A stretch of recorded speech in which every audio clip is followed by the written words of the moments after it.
So let's start by taking an article. I found one here on the BBC website about the environment and global warming, so I'll just select that one, copy the text, and we'll paste it in here, and then we'll analyze it.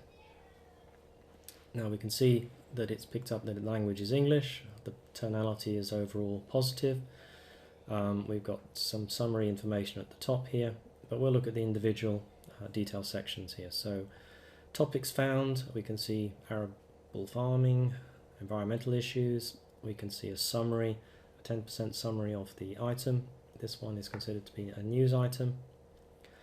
We can look at the entities, so we can see here what entities were found, so people that were identified and the number of frequency. We've got locations. Now locations are stored hierarchically, so we would be keeping the towns within counties, counties within countries, etc. So you would be able to visualize them at different levels of summary. And then organizations, which is found as well, and again the frequency. The word clouds here can be quite useful, specifically if you're looking at a lot of data over time, and particularly if you can animate these, so we can animate them, and you would be able to see words growing and shrinking back as the various topics come to the foreground. Concepts, we can see complex concepts such as carbon footprint, and then the simpler concepts such as emissions, and again frequency and relevancy. And then if we look at the sentiment, we can see the overall sentiment is positive. There is some negativity, various opinions and facts, and then we can choose some of the highlighted ones here.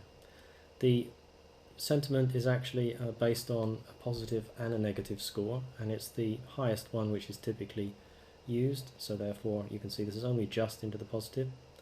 You could be more specific in your querying of the results, so that perhaps you want to only count it as positive when it's a much greater score, and perhaps also when the negative is a much lesser score. Now let's go back to our pension example, and we'll take the complaint letter that we received from Angela Zoe. We'll just copy that. Oops, sorry. Paste that in and analyze that. So in this case we're really just interested in the sentiment, and we can see the overall tonality is negative, so the majority of what it is negative. There is a few positive sentences, but these are more forward-thinking as well. So overall tonality is negative, and that might be something we wanted to action on, and it can be done in a very automated way.